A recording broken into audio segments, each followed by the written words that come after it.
All right. Ani Bujun and away Maganadut. Minogijip. Good afternoon, tribal leaders and friends from all across Indian country. You've heard a lot this morning about the amazing progress we're seeing thanks to President Biden's leadership. Secretary Holland said it earlier, and we've said it often, but it's worth saying again. Under President Biden, we've made unprecedented investments in Indian country of $45 billion.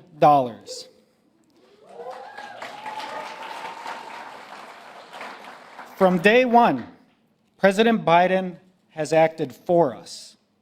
He's put tribal sovereignty, self-determination, and indigenous prosperity at the front of his agenda, and I couldn't be more inspired or proud of his leadership.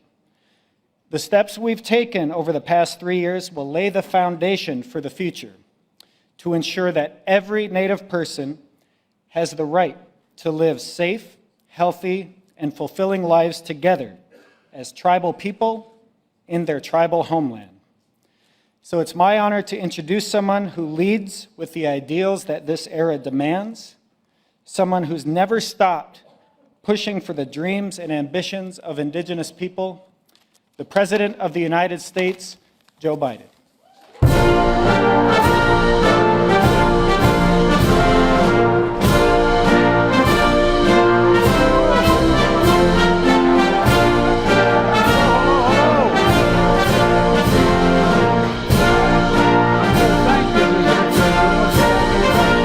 Please have a seat. And thanks for all the tribal leaders here. I want to say how much I appreciate your efforts of being here. You know, we're grateful you made the journey to have. We have an important conversation to have about things that matter most to your people. That's why we're here. It's a simple proposition. When I became president, I promised my administration would prioritize respect for tribal sovereignty and self-determination. Otherwise, Danny Inouye would come down from heaven and beat me up. I was raised by Danny Inouye. You think I'm joking?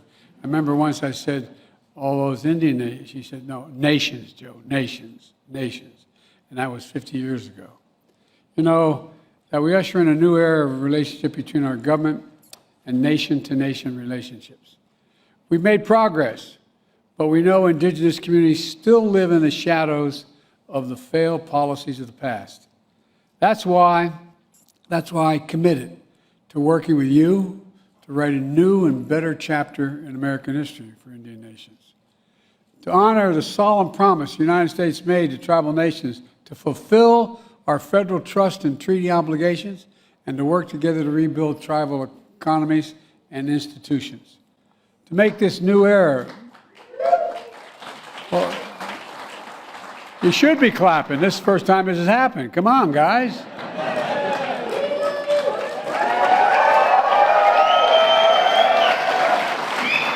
You may not be proud of all this, but I'm really proud of it. Make this new era of self-determination a reality. On my watch, the federal government has made record investments in tribal nations. There's more to do. The American Rescue Plan, the largest direct federal investment in tribal nations ever. We helped vaccinate tribal communities. We got the economy going again. And the bipartisan infrastructure, the single biggest investment in tribal roads, bridges, water, high-speed internet, electricity, integration, environmental cleanup, and so much more, because you deserve it. It's long overdue. The Inflation Reduction Act, the biggest investment in fighting climate change ever, anywhere in the history of the world, and helping tribal communities to lead in the transition to clean energy and ease the impact of droughts and wildfires and rising sea levels that threaten native lives and precious homelands. You know, at the same time, my administration last year secured the first ever advanced funding for Indian health services.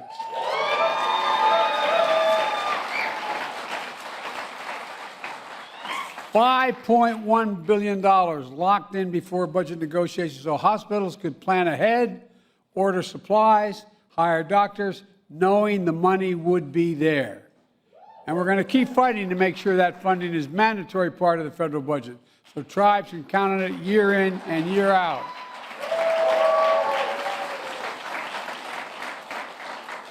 Folks, these transformational investments are going to help tribes, but they help all Americans, all Americans. We know the federal dollars are vital to your communities in order to be able to thrive. We know you know best how to invest them, not us, you know. You know what your communities need, and that's what self-determination means. But today, there are still too many hoops to jump through, too many strings attached, and too many inefficiencies in the process. For example, a small tribe may qualify for federal funding, but they can't afford to hire an extra staff needed to complete all the paperwork. Or a tribal council may secure a grant, but can't collect it without raising enough cash to meet the federal matching requirements. Or a remote Alaskan village may receive funds without roads or internet and has to charter a plane or every quarter just to be able to be required to be in compliance with the report. Folks, we can do a hell of a lot better than that. A hell of a lot better than that. And we're going to. That's why today I'm signing an executive order to reform the federal funding system for tribes, cutting that red tape so you can deliver for your community faster and better.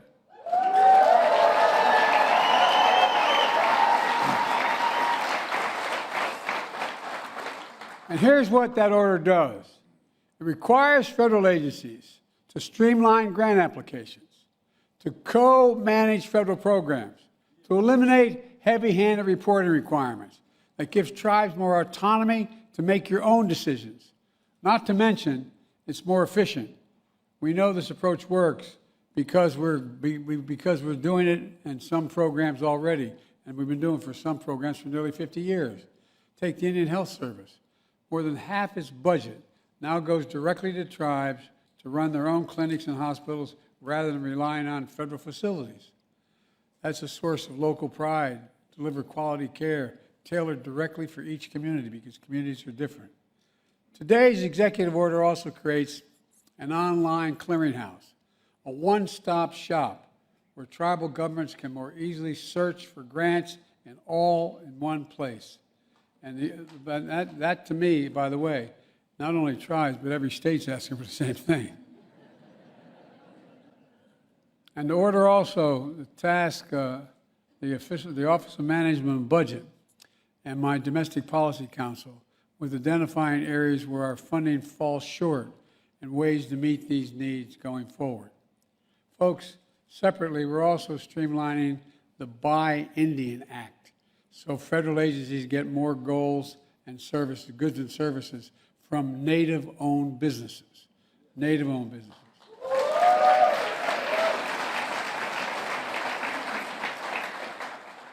This year, for example, the Indian Affairs Bureau awarded 75% of its budget to Native-owned enterprises, up from about half that in 2021. Together, these steps are going to help grow tribal economies and reduce the hoops they have to jump through to get the funding they deserve. It's all part of my vision for a new era of respect. Respect for you as leaders, respect for tribal sovereignty, respect for the nation's fundamental right to build a future and own on your own terms, not anyone else's terms. From day one, I've worked to include indigenous voices at the table in all we do. I've appointed Native Americans to lead across the federal government. Not only Secretary Holland, America's first indigenous cabinet secretary,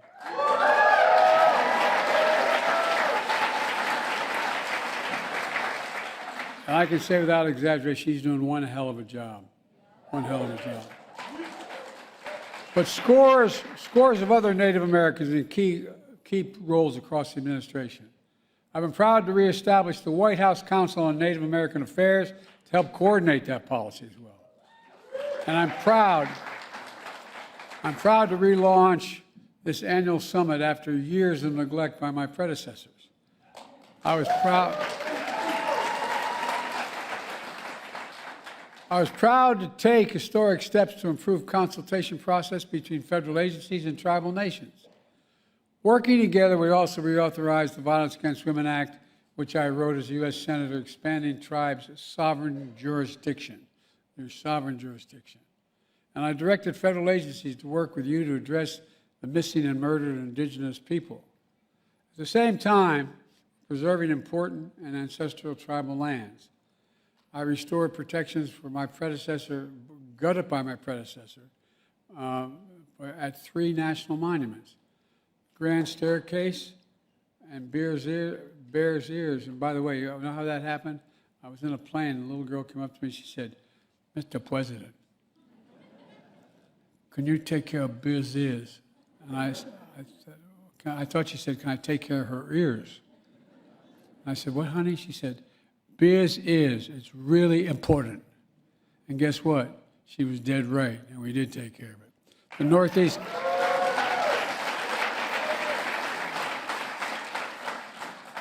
Northeast Canyons and Seamount and the coast of New England I used my authority under the Antiquities Act to designate new national monuments as well, including Castor Range in Texas, Camp Hale in Colorado, Spirit Mountain in Nevada, ancestral footprints in the Grand Canyon, which, by the way, I enjoyed doing that at the last one. Anyway, it got some attention from people who didn't agree with me. But anyway, meanwhile, my Department of Agriculture and Interior have signed more than 200 agreements to strengthen co-stewardship of federal lands, recognizing the value of tribal knowledge. And today, we're publishing the Best Practices Guide to help federal agencies work with tribes to protect sacred sites in all these areas. Folks, at the same time, we're helping to preserve cultural heritage like tribal languages and sports. Sports like lacrosse. Joining us today are members of the Six Nation Confederacy, by the way, where are you guys? Stand up. Come on.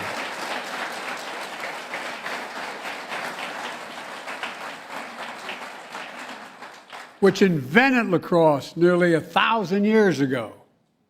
The game brought tribes together, a force for peace, friendship, and healing.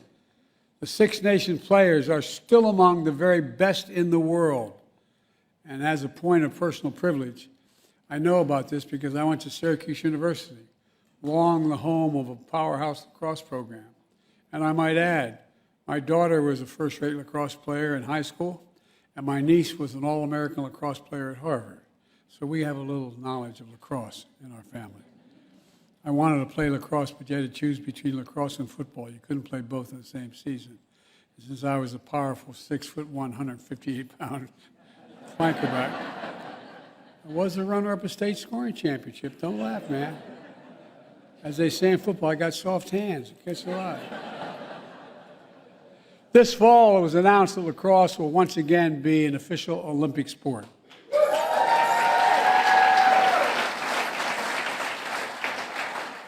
And the Six Nations team asked to compete under its own tribal flag.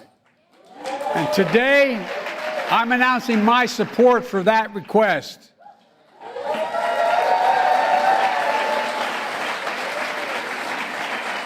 Their ancestors invented the game. They perfected it for a millennia.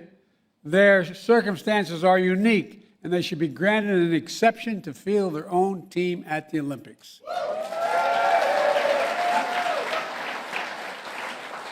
Let me close with this. It's hard work to heal the wrongs of the past and change the course and move forward. But the actions we're taking today are key steps into that new era of tribal sovereignty and self-determination. A new era grounded in dignity and respect that recognizes your fundamental rights to govern and grow on your own terms. That's what this summit is all about. That's what this summit is all about. So I want to thank you all for being here, allowing me to be with you, and I look forward to continuing our work together. Now it's my honor to sign the executive order to do all the things I just said.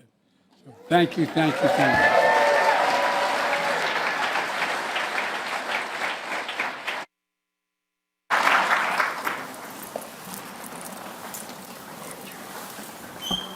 The tradition is when you sign an executive order, you give one of these pens to the person responsible for it. You're all going to get a pen. I only have one. But I promise you're all going to get one. Executive order reforming federal funding and support for tribal nations to better embrace our trust responsibilities, promote the next era of tribal self-determination.